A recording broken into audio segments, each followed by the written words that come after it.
Hot and Wet 3. No mystery. Here, though, things were different. The mountains brought down snow, and the deserts kicked up sand, and the wide expanse of prairie could conjure up just about anything. They'd had drought for years, drought punctuated by big storms. Drive a few hours east, and apparently a tornado could transport you to the wonderful land of Oz. Yes, here weather was weather. And thunderstorms and ball lightning and rains of frogs all seemed as likely to occur as anything else. Perhaps she woke for a time. She told her mother she woke 5 or 6 times a night, having never really adapted to the wooden futon bed, or the altitude, or the aridity. Tonight, it would actually be good that she was awake. She only had about 30 minutes of consciousness left. Better to make the most of it. She could have read the book next to her bed, Kerouac, or she could have pulled on the toggle on the furry musical sheet that Hans Klimmer had given her. It played Beautiful Dreamer over and over, and as it slowed and stopped, perhaps she yawned and threw it on the floor. Or maybe she looked out the window. She'd be surprised. A blizzard. She couldn't have been expecting that in June. Monday, June 5th, 1995, 2:30 Mountain Time.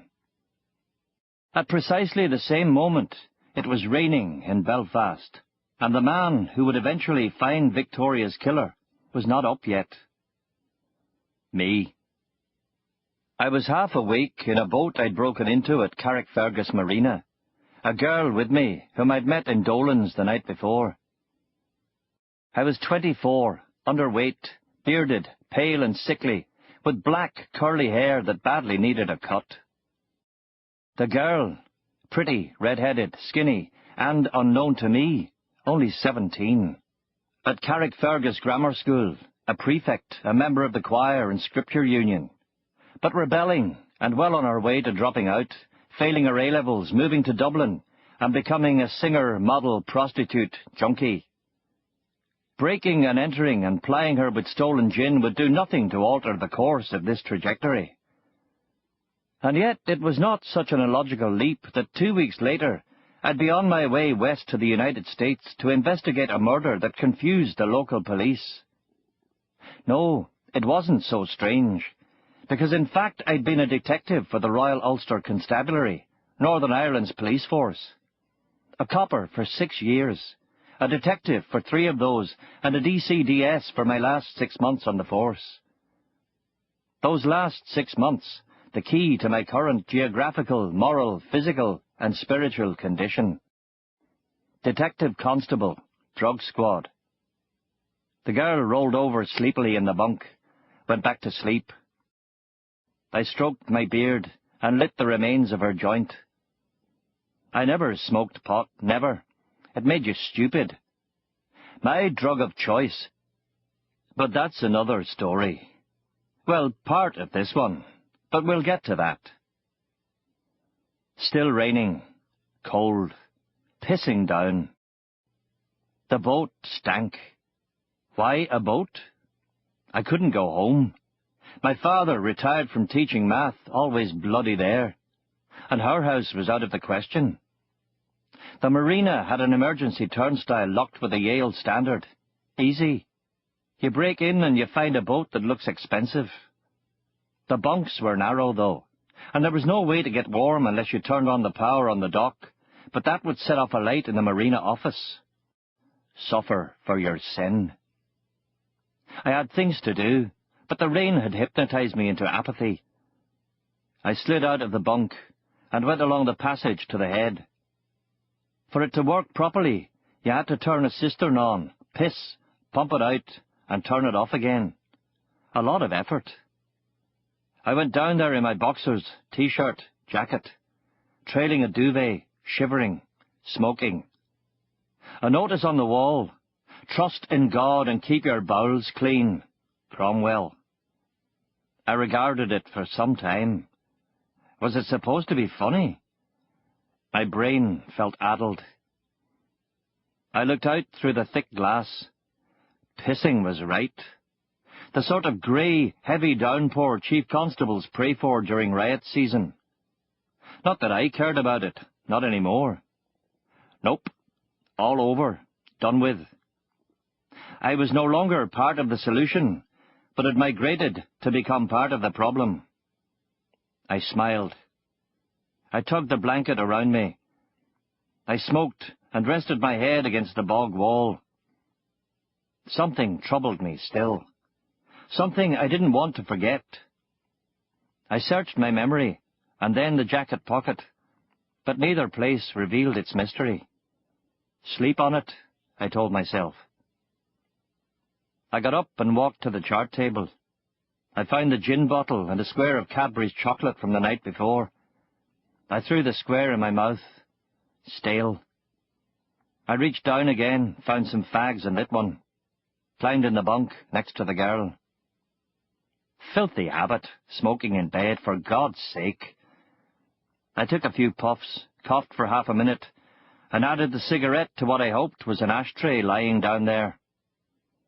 I pulled the covers up over my head and kicked away a hot water bottle, icy and rubbery as a dead seal pup. I folded the duvet tighter. All now quiet. Only the easing rain on the window ledge, and a drip, drip, drip, coming from off the mainmast and down the hatch. The girl woke, whimpered. I slept. And as the sky above eastern Ulster started to clear, on another continent, in the foothills of the Rocky Mountains and 1,000 miles into the Great Plains, a wide, suffocating blanket of snow had closed down the railways, the highways, and every other road, to all but the hardiest of souls. Cops, night shift workers, emergency personnel, stranded drivers, or the horde of high-altitude insomniacs, staring through their windows. And, of course, Victoria Patawasti's murderer. Few vehicles moving, fewer people around.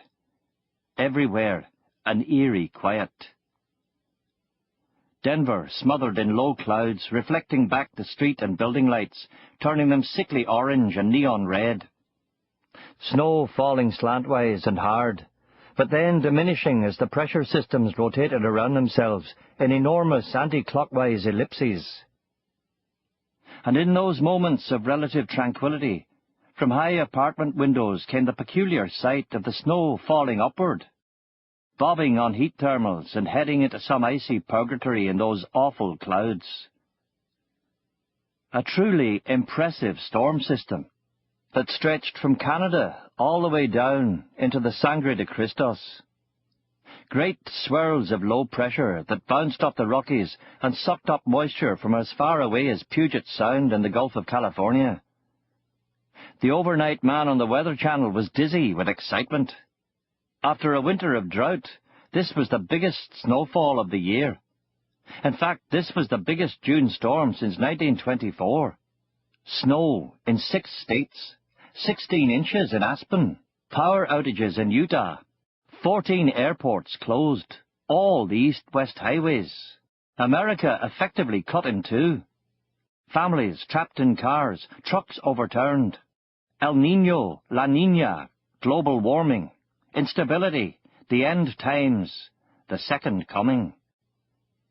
Not that it bothered Victoria's killer. No, you didn't care, did you? You had already murdered Alan Houghton up on Lookout Mountain. And now it was 3 a.m. Perfect. They say that that's when the body is at its weakest. The storm had come out of the blue, but it wouldn't matter. It would erase your footprints like a shaken Etch-a-Sketch. You probably liked the darkness, the low clouds, the fresh snow. The deciduous trees like scarecrows, the pine and spruce drenched in white. Trails on the path from people walking their dogs. Here and there a glimpse of the mountains. How long did you stand outside Victoria's apartment building? You must have come in by the fire exit next to the garage, the only entrance that did not have a security camera. What would you have done if some old lady had spotted you down there? "You're going in late?" Don't I know you?